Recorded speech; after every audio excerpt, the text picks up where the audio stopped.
Abu Nawas mendemo Tuan Kadi. Pada suatu sore, ketika Abu Nawas sedang mengajar murid-muridnya, ada 2 orang tamu datang ke rumahnya. Yang seorang adalah wanita tua penjual kahwa, sedang satunya lagi adalah seorang pemuda berkebangsaan Mesir. Wanita tua itu berkata beberapa patah kata, kemudian diteruskan oleh si pemuda Mesir. Setelah mendengar pengaduan mereka, Abu Nawas menyuruh murid-muridnya menutup kitab mereka. Sekarang pulanglah kalian.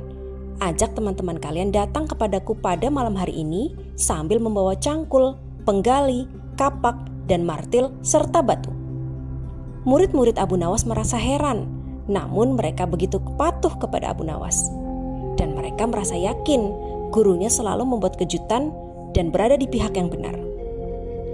Pada malam harinya mereka datang ke rumah Abu Nawas dengan membawa peralatan yang diminta oleh Abu Nawas.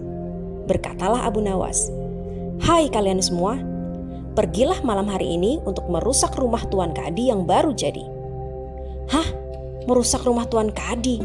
gumam semua muridnya heran. "Mengapa? Kalian jangan ragu, laksanakan saja perintah gurumu ini," kata Abu Nawas menghapus keraguan murid-muridnya. "Barang siapa yang mencegahmu, jangan kau pedulikan. Terus pecahkan saja rumah Tuan Kadi yang baru. Siapa yang bertanya, katakan saja aku yang menyuruh merusak. Barang siapa yang hendak melempar kalian, maka pukullah mereka dan lemparilah dengan batu." Setelah berkata demikian, murid-murid Abu Nawas bergerak ke arah rumah Tuan Kadi. Laksana demonstran, mereka berteriak-teriak menghancurkan rumah Tuan Kadi. Orang-orang kampung merasa heran melihat kelakuan mereka. Lebih-lebih, ketika tanpa basa-basi lagi, mereka langsung merusak rumah Tuan Kadi. Orang-orang kampung itu berusaha mencegah perbuatan mereka. Namun karena jumlah murid-murid Abu Nawas terlalu banyak, maka orang-orang kampung tak berani mencegah. Melihat banyak orang yang merusak rumahnya, Tuan Kadi segera keluar dan bertanya, "Siapa yang menyuruh kalian merusak rumahku?" Murid-murid itu menjawab, "Guru kami, Tuan Abu Nawas yang menyuruh kami." Setelah menjawab begitu, mereka bukannya berhenti, tetapi terus menghancurkan rumah Tuan Kadi hingga rumah itu roboh dan rata dengan tanah. Tuan Kadi hanya bisa marah-marah karena tidak ada orang yang berani membelanya. "Dasar Abu Nawas provokator, orang gila. Besok pagi aku akan melaporkannya kepada Baginda." Benar saja, esok harinya Tuan Kadi mengadukan kejadian semalam sehingga Abu Nawas dipanggil menghadap Baginda. Setelah Abu Nawas menghadap Baginda, ia ditanya, "Hai Abu Nawas, apa sebabnya kau merusak rumah Tuan Kadi itu?" Abu Nawas menjawab, "Wahai tuanku, sebabnya ialah pada suatu malam hamba bermimpi bahwasanya Tuan Kadi menyuruh hamba merusak rumahnya. Sebab rumah itu tidak cocok lagi baginya. Ia menginginkan rumah yang lebih bagus lagi ya tuanku. Karena mimpi itu, maka hamba merusak rumah Tuan Kadi." Baginda berkata, "Hai Abu Nawas, bolehkah hanya karena mimpi sebuah perintah dilakukan? Hukum dari negeri mana yang kau pakai itu?" Dengan tenang Abu Nawas menjawab, "Hamba juga memakai hukum Tuan Kadi yang baru ini tuanku." Mendengar perkataan Abu Nawas, seketika wajah Tuan Kadi menjadi pucat. Ia terdiam 1000 bahasa. "Hai Kadi, benarkah kau mempunyai hukum seperti itu?" tanya Baginda. Tetapi Tuan Kadi tidak menjawab. Wajahnya nampak pucat, tubuhnya gemetaran karena takut. "Abu Nawas, jangan membuatku pusing.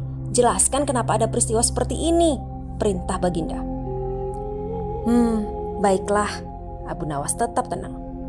"Baginda Raja, beberapa hari yang lalu ada seorang pemuda Mesir datang ke negeri Baghdad ini untuk berdagang sambil membawa harta yang banyak sekali.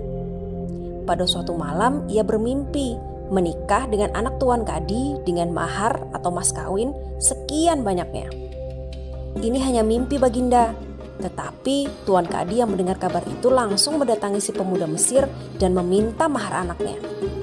Tentu saja pemuda Mesir itu tak mau membayar mahar hanya karena mimpi. Nah, disinilah terlihat arogansi Tuan Kadi. Ia ternyata merampas semua harta benda milik pemuda Mesir sehingga pemuda itu menjadi seorang pengemis gelandangan dan akhirnya ditolong oleh wanita tua penjual kahwa. Baginda Raja terkejut mendengar penuturan Abu Nawas, tapi masih belum percaya 100%. Maka ia memerintahkan Abu Nawas agar memanggil si pemuda Mesir. Pemuda Mesir itu memang sengaja disuruh Abu Nawas menunggu di depan istana. Jadi mudah saja bagi Abu Nawas memanggil pemuda itu ke hadapan Baginda Raja. Berkatalah Baginda Raja, "Hai anak Mesir, ceritakanlah hal ihwal dirimu sejak engkau datang ke negeri ini." Ternyata cerita pemuda Mesir itu sama dengan cerita Abu Nawas. Bahkan pemuda itu juga membawa saksi, yaitu Pak Tua, pemilik tempat kos dia menginap.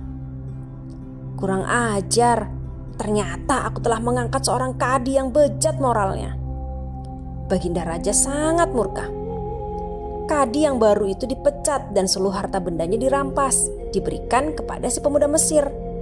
Setelah perkara selesai, kembalilah si pemuda Mesir itu dengan Abu Nawas pulang ke rumahnya. Pemuda Mesir itu hendak membalas kebaikan Abu Nawas. Berkatalah Abu Nawas, "Janganlah engkau memberiku barang sesuatu apapun. Aku tidak akan menerimanya sedikit pun juga." Pemuda Mesir itu betul-betul mengagumi Abu Nawas. Ketika ia kembali ke negeri Mesir, ia menceritakan tentang kehebatan Abu Nawas itu kepada penduduk Mesir, sehingga nama Abu Nawas menjadi sangat terkenal.